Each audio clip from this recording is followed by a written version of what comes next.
আজি আপোনালোকৰ কাৰণে লৈ আহিছোঁ এটা নতুন স্কিমটো হ'ল স্বামী বিবেকানন্দ অসম যুৱ সবলীকৰণ আঁচনি। এই আঁচনিৰ দ্বাৰা আপোনালোকৰ কি উপকাৰ হ'ব সকলো কথা এই ভিডিঅ'ৰ জৰিয়তে আপোনালোকক জনাম। ভিডিঅ'টো সম্পূৰ্ণ বৰ্তমানৰ পৰা চাই থাকিব শেষলৈ। তো এই আঁচনিৰ বাবে আপোনালোকৰ কি যোগ্যতা লাগিব, লাভ হ'লেও কি হ'ব, নথিপত্ৰৰ কি প্ৰয়োজন হ'ব আৰু কেনেকৈ আবেদন কৰিব, সম্পূৰ্ণ কথা আমি এই ভিডিঅ'ৰ জৰিয়তে জনাম। তো বেছি দেৰি নকৰি আহক আমি ভিডিঅ'টো আৰম্ভ কৰোঁ। 50 লাখ টকাৰ আৰ্থিক সাহায্য প্ৰতিজন ব্যক্তিক বীজৰ ধন হিচাপে 50,000 টকাকৈ দিব চৰকাৰে। 5জনীয়া গ্ৰুপে লাভ কৰিব 50,000 টকা এজনকৈ। 5জনীয়া গ্ৰুপে লাভ কৰিব 50,000কৈ টকা, সৰ্বমুঠ 2,50,000 টকা লাভ কৰিব। একেদৰে গ্ৰুপ অফ 10 মেম্বাৰ্ছে লাভ কৰিব 5 লাখ টকাকৈ আৰু সৰ্বাধিক 20জনীয়া গ্ৰুপত আবেদন কৰিব পাৰিব। তো ইয়াৰ লাভালাভ কি এইটো আপোনালোকক জনাই আছোঁ, স্কিমটোৰ বিষয়ে আপোনালোকক জনাই আছোঁ। স্বামী বিবেকানন্দ অসম যুৱ সবলীকৰণ আঁচনি অসম চৰকাৰৰ প্ৰধান কল্যাণমূলক আঁচনি 2017 চনত আৰম্ভ কৰা হৈছিল। এই আঁচনিখন আৰম্ভ কৰাৰ মূল উদ্দেশ্য হৈছে ৰাজ্যসমূহৰ যুৱক যুৱতীসকলক কৰ্মসংস্থাপন সৃষ্টিৰ কাম কাজত জড়িত হ'বলৈ সক্ষম কৰা। প্ৰথম অৱস্থাত এই আঁচনিৰ নদীৰ বিভাগ হৈছে উদ্যোগ আৰু বাণিজ্য বিভাগ, কিন্তু 2020 চনৰ পৰা এই আঁচনিৰ নদীৰ বিভাগ হৈছে বিত্ত বিভাগ অসম চৰকাৰ।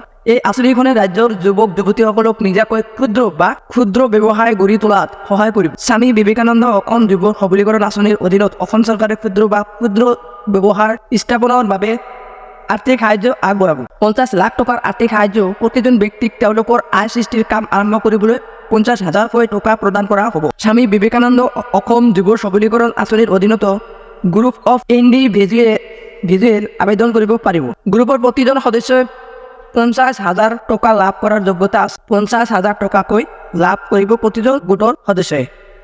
এটা গোটৰ সৰ্বাধিক 20জন সদস্যই আবেদন কৰিব পাৰিব। যোগ্য যুৱক যুৱতী আৰ্থিক সাহায্য পোৱাৰ বাবে আবেদন কৰিব পাৰিব। কোন অকল যোগ্য আমি এই ভিডিঅ'ৰ জৰিয়তে আপোনালোকক দেখুৱাই দিম। উৎপাদন সৃষ্টি কৰিব লাগিব, প্ৰক্ৰিয়াকৰণ সেৱা খণ্ড, ট্ৰেণ্ডিং গ্ৰাম্য পৰিবহণ সেৱা যেনে অটো ৰিক্সা বা ই ৰিক্সা, পৰ্যটন, দোকান মেৰামতি কেন্দ্ৰ, হস্তশিল্প, কুটিৰ উদ্যোগ এইবিলাক আপোনালোকে কৰিব লাগিব। তেতিয়াহ'লে এই আঁচনিৰ অধীনত কৰিব। এই আঁচনিৰ অধীনত কোনবিলাক কৰিব নোৱাৰিব এই পইচা লৈ? মাদক সামগ্ৰী নিৰ্মাণ, বিধি, পাণ মছলা, চিগাৰেট আদিৰ দোকান, চুৰাৰ দোকান, 40 মাইক্ৰনৰ তলত প্লাষ্টিকৰ বেগ, এইবিলাক আপোনালোকে এই টকা লৈ এইবিলাক ব্যৱসায় বাণিজ্য কৰিব নোৱাৰিব। আৰু এই আঁচনিৰ বাবে কোনসকলে যোগ্য? 1 নম্বৰত হ'ব লাগিব আপোনালোকে অসমৰ বাসিন্দা। 2 নম্বৰত আছে আবেদনকাৰীৰ বয়স 18 বছৰৰ পৰা 40 বছৰৰ ভিতৰত হ'ব লাগে। 3 নম্বৰত আছে অসম শ্ৰেণীৰ পৰীক্ষাত 3 নম্বৰত দশম শ্ৰেণীৰ পৰীক্ষাত উত্তীৰ্ণ হ'ব লাগে। 4 নম্বৰত আছে আবেদনকাৰী আত্মসহায়ক গোট বা যৌথ দায়বদ্ধতা গোটৰ অংশ হ'ব লাগে। আৰু এই আঁচনিত লাভাংশ কি হ'ব? লাভনামা হ'ব 50 লাখ টকাৰ আৰ্থিক সাহায্য প্ৰতিজন ব্যক্তিক বীজৰ ধন হিচাপে 50,000 টকা দিব। 5জনীয়া গ্ৰুপে লাভ কৰিব 50,000 টকা, সৰ্বমুঠ পাব 2,50,000 টকা।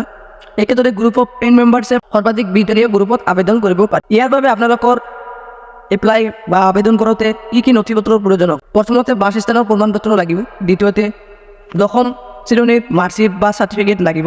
আধাৰ কাৰ্ড লাগিব, পেন কাৰ্ড লাগিব, আয়ৰ প্ৰমাণপত্ৰও লাগিব, জাতিৰ প্ৰমাণপত্ৰও লাগিব। ব্যৱসায় সম্পৰ্কীয় নথিপত্ৰ লাগিব।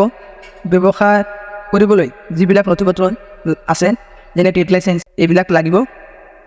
প্ৰকল্পৰ প্ৰতিবেদন বা কি প্ৰকল্প কৰিব ইয়াৰ বিষয়ে আপোনালোকে এটা প্ৰতিবেদন বনাব লাগিব। সেই প্ৰতিবেদনটো জমা দিব লাগিব আৰু আপোনালোকৰ নিজৰ বেংক একাউণ্টৰ পাছবুকটো লাগিব। এপ্লাই কেনেকৈ কৰিব আমি জনাম। আপোনালোকে স্বামী বিবেকানন্দ অসম যুৱ সবলীকৰণ আঁচনিৰ বাবে যোগ্য যুৱক যুৱতীসকলে আবেদন পত্ৰৰ জৰিয়তে এই আবেদনটো কৰিব পাৰিব। এই আবেদনটো কৰিবলৈ স্ক্ৰীণত দিয়া যিটো ফৰ্ম আছে সেই ফৰ্মটো ফিল আপ কৰি আপোনালোকে জমা দিব লাগিব। তো এই ফৰ্মটো আপোনালোকে ক'ত পাব?